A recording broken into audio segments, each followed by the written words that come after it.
जय हिंद दोस्तों भारत के राज्यों की इस सीरीज में हम आज बात करने वाले हैं एक ऐसे राज्य के बारे में जहां की मिठाइयाँ पूरे विश्व भर में प्रसिद्ध है, जहां लोगों की अनेकता में भी एकता है, जहां के दिग्गज कलाकार पूरे विश्व में प्रसिद्ध हैं और जहां की फेमस मिठाई रसगुल्ला है और वहां के लोग मछली खाना बहुत पसंद करते हैं। जी हाँ दोस्तों, आपने बिल्कुल सही समझा। आज हम बात करने वाले हैं पश्चिम बंगाल के बारे में। तो दोस्तों, पश्चिम बंगाल भारत के पूर्व में बसा एक सुंदर प्रदेश है। जितना यह प्रदेश खूबसूरत है, उतने ही कला और संस्कृति में यहाँ के लोग सबसे आगे हैं। यह भूमि है महान संत स्वामी विवेकानंद की, जिन्होंने दुनिया को वेदांत का पाठ सिखाया। यह भूमि है चैतन्य महाप्रभु की, जिन्होंने भक्ति का मार्ग दिखाया। और यह भूमि है अमर स्वतंत्रता सेनानी विपिन चंद्र पाल, अरविंद घोष, खुदीराम बोस और कन्हैयालाल दत्त की, जिन्होंने वतन के वास्ते अपनी जान कुर्बान किए। जी हाँ दोस्तों, यह भूमि है गुरुदेव रविंद्रनाथ टैगोर की, जिन्होंने साहित्य में नोबेल पुरस्कार प्राप्त कर देश का नाम रोशन किया। पश्चिम बंगाल के लोग साहित्य, गीत संगीत और नृत्य में अन्य राज्यों से आगे हैं। इस राज्य की जितनी प्रशंसा की जाए उतनी ही कम है। यहाँ के लोग खेल प्रेमी हैं। क्रिकेट और फुटबॉल यहाँ के लोगों का पसंदीदा खेल है। पूर्व क्रिकेट कप्तान सौरव गांगुली इसी प्रदेश के हैं। कभी इस प्रदेश के कोलकाता में भारत की राजधानी हुआ करती थी। इस राज्य की सीमाएं उत्तर पूर्व में आसाम तथा पश्चिम में झारखंड तथा बिहार से सटी है। पश्चिम बंगाल के पूरब में बांग्लादेश और पश्चिम में भूटान तथा सिक्किम स्थित है। यहाँ की मोहन बागान और ईस्ट बंगाल की फुटबॉल टीम पूरे भारत में प्रसिद्ध है। पर्यटन की दृष्टि से भी बंगाल सबसे अच्छा है। विश्व के सैलानियों के लिए यह प्रदेश बेहद पसंदीदा है। यहाँ के हिल स्टेशन दार्जिलिंग की मनमोहक खूबसूरती दुनिया भर के पर्यटकों को आकर्षित करती है। तो आइए दोस्तों, इस वीडियो के माध्यम से पश्चिम बंगाल का इतिहास और इसकी रोचक जानकारी के बारे में हम जानते हैं। तो बने रहे वीडियो के अंत तक और स्वागत है आप सभी का हमारे चैनल इंडीपीडिया में।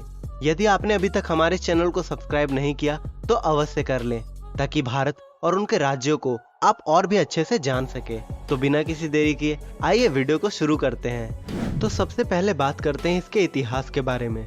इस प्रदेश का इतिहास अति प्राचीन माना जाता है।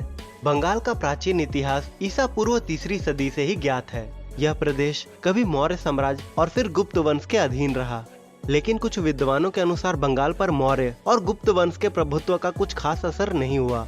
कहा जाता है कि सिकंदर के आक्रमण के समय बंगाल पर गंगारी दाई साम्राज्य का आधिपत्य था। उसके बाद शशांक बंगाल के शासक हुए। कालांतर में इस प्रदेश में पाल वंश का उदय हुआ। पाल वंश के राजाओं ने बंगाल की धरती पर काफी लंबे समय तक शासन किया। बाद में बंगाल दिल्ली सल्तनत के अधीन होकर मुस्लिम शासकों के द्वारा शासित होने लगा। जब अंग्रेज भारत आए तब यहाँ दिल्ली सल्तनत का ही राज था, लेकिन धीरे धीरे सत्ता की बागडोर ब्रिटिश ईस्ट इंडिया कंपनी के पास चली गई। सन 1757 की पलासी की लड़ाई में अंग्रेज ने बंगाल के नवाब सिराजुद्दौला को हरा दिया। इस लड़ाई के बाद बंगाल, बिहार और उड़ीसा के दीवानी अंग्रेज के पास आ गया। इसके बाद ब्रिटिश सरकार ने बंगाल के गवर्नर जनरल को भारत का गवर्नर जनरल नाम दिया। शासन को सुचारू रूप से चलाने का हवाला देकर ब्रिटिश सरकार ने 1905 में बंगाल का बंटवारा कर दिया। हालांकि जनता के विरोध के कारण इसे वापस लेना पड़ा। सन 1947 में जब भारत आजाद हुआ तब बंगाल को 2 टुकड़ों में बांटा गया।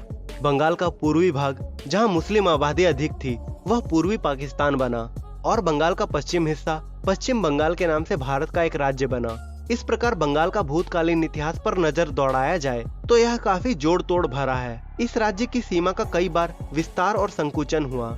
पश्चिम बंगाल का वर्तमान स्वरूप राज्य पुनर्गठन अधिनियम 1965 की सिफारिशों के आधार बना, जहां इसमें कुछ बंगाली भाषी क्षेत्रों को मिलाया गया तथा कुछ गैर बंगाली भाषी क्षेत्र को हटाया गया।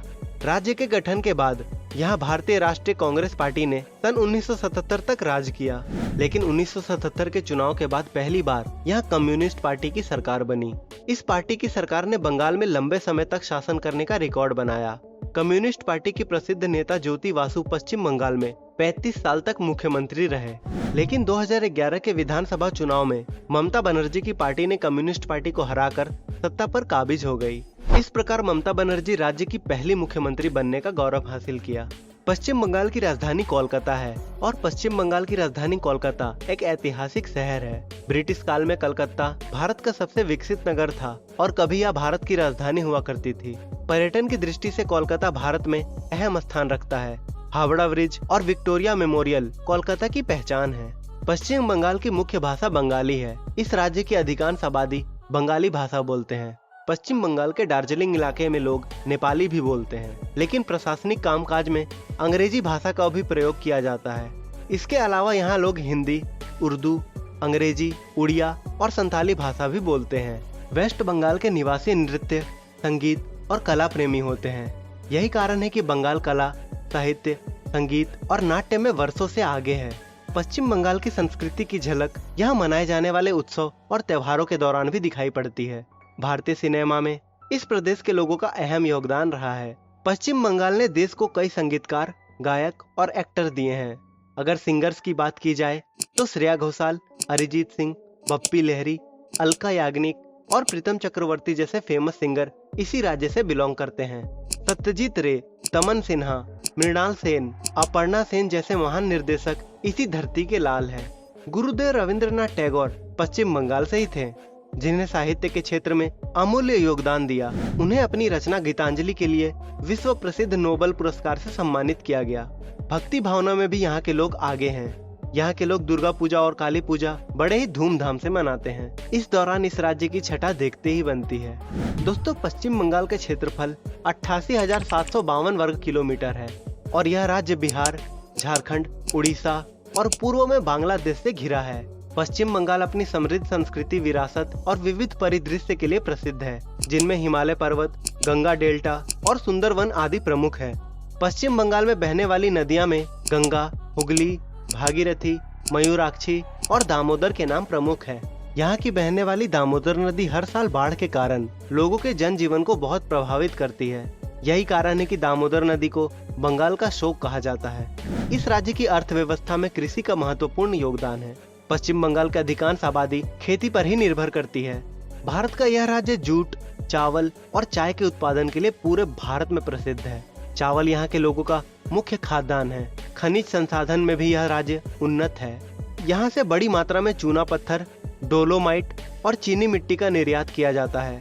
इसके अलावा यहाँ कई इंजीनियरिंग, केमिकल और मशीनरी उद्योग भी है, जो लोगों को रोजगार मुहैया कराता है।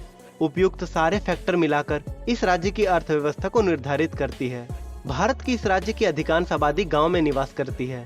यहाँ विभिन्न धर्मों के लोग एक साथ मिलजुल कर रहते हैं। पश्चिम बंगाल मुख्य रूप से भारत का एक हिंदू बहुदल राज्य है, लेकिन इस राज्य में बड़ी संख्या में मुसलमानों, बौद्धों, ईसाइयों और अन्य धर्मों के भी लोग रहते हैं। इसके अलावा यहाँ आदिवासी जनजातियों का समुदाय भी निवास करता है। यहाँ कई प्रकार के जनजाति पाए जाते हैं, जिसमें तेपचा, संताल, भूटिया और ओरांव आदि प्रमुख है। पश्चिम बंगाल की वेशभूषा में बंगाल की महिलाओं की पारंपरिक वेशभूषा साड़ी है। यहाँ की महिलाएं साड़ी ब्लाउज और लड़कियां सलवार कमीज पसंद करती हैं। बंगाली पुरुष के पारंपरिक पोशाक में धोती और कुर्ता शामिल है, लेकिन आधुनिक युवक शर्ट पैंट और जीन्स पसंद करते हैं। दोस्तों, किसी भी राज्य का खान पान वहाँ की जलवायु और भौगोलिक स्थिति पर निर्भर करती है। पश्चिम बंगाल में धान की खेती बहुत ज्यादा होती है। साथ ही यहाँ के लोग मछली के भी बहुत शौकीन होते हैं। इसीलिए पश्चिम बंगाल के लोगों का मुख्य भोजन मछली और भात है। यहाँ के मिठाइयों में बंगाली रसगुल्ले पूरे भारत में प्रसिद्ध है। इसके अलावा पश्चिम बंगाल के पारंपरिक व्यंजन में लुच्ची, आलूर दम, काठी रोल्स आदि फेमस है। पश्चिम बंगाल पर्यटन की दृष्टि से भी बहुत ही महत्वपूर्ण राज्य है। पूर्व भारत में इस राज्य का हिल स्टेशन सैलानियों को खूब आकर्षित करता है। यहाँ के हरे भरे जंगल, पहाड़, समुद्र तट, धार्मिक स्थल पर्यटक का पसंदीदा जगह बनाती है।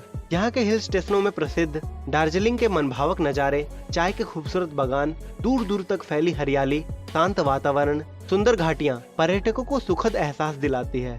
तो दोस्तों, आपको यह वीडियो कैसी लगी हमें कमेंट में जरूर बताएं, और अगर पसंद आई हो तो इसे एक लाइक करें और हमारे चैनल इंडीपीडिया को जरूर सब्सक्राइब करें। तो दोस्तों, आज के लिए इतना ही। जल्द ही मिलेंगे एक और अन्य राज्य की जानकारी के साथ। जय हिंद।